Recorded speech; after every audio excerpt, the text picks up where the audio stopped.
Welcome to AJ Plus Real Talk. I'm Damu. And this is my good friend Tarek, and we're talking about Peggy Hubbard. She's the grandmother from East St. Louis. She had a lot to say about the Black Lives Matter movement. She called them a bunch of hypocrites, liars, and she said, basically, where are they? You gotta take a look at this side. I'm Peggy Hubbard. You're hollering this Black Lives Matter bullshit? It don't matter. You're killing each other. You black people, my black people, you are the most violent I have ever seen in my life. Tarek, what do you think about that? Hey, you black people, well, you know. I think she was clearly very upset when she recorded that, and I think maybe perhaps she said things that she didn't mean to say. What you don't see is she was upset about two cases that happened in St. Louis. One, a 9-year-old girl who was killed by a stray bullet from a drive-by shooting, and a young man who allegedly was carrying a gun was killed by the police. So she saw that Black Lives Matter activists were protesting the young man, but not the young girl. That's what she's upset about. But for me, it's not like a reasonable argument, because Black Lives Matter is specifically about police brutality. Right. Joining us via Skype from the Black Lives Matter movement, we have Mara Willaford. You guys might remember Mara. She was a young lady that actually went to the Bernie Sanders rally in Seattle, and she grabbed the mic from him. So Mara's joining us. Hey, Mara, how are you? Hi, I'm doing well. So you saw the video of Peggy Hubbard. I mean, what's your reaction to that?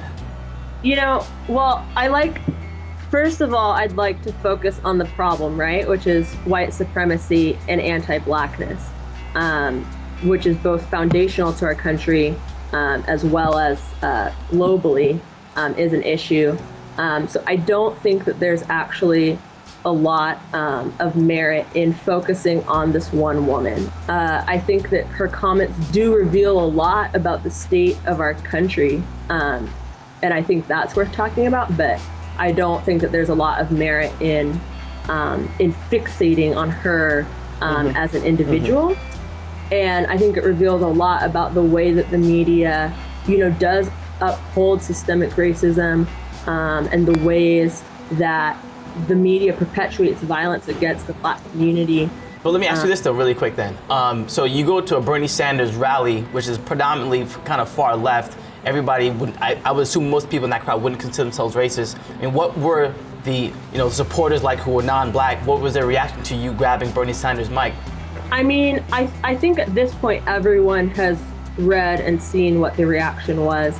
I think everyone has seen the changes that Bernie Sanders has made to his platform as a result of our action. So I'm very proud of our action in Seattle that day, and I'm very proud of myself and my team. But were you surprised by the response at the Bernie Sanders rally?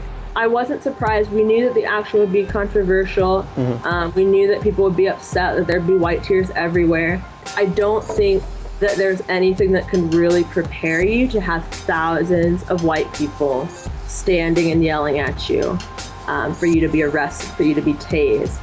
That's really what it felt like, especially during that 4.5-minute moment of silence that we insisted on holding for Michael Brown the day before the anniversary of his death. That 4.5-minute moment of silence was really difficult. Got it. Well, Mara, Black Lives Matter has been around for a little while now. It's been a year since it really picked up in the media. So like a year on, how do you think things are going to develop for your movement? What is the next step? It's hard to say. It's not up to any one individual or any one organization or network to determine what Black self-determination looks like.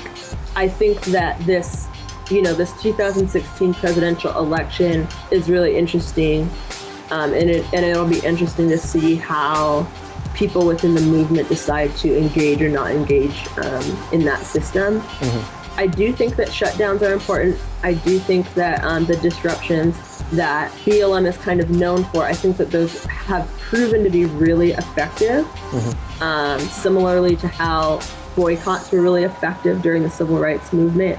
At the same time, I think there isn't enough solidarity work being done with the formerly incarcerated and currently incarcerated Black folks who are also part of our community, whether we see them like that or not.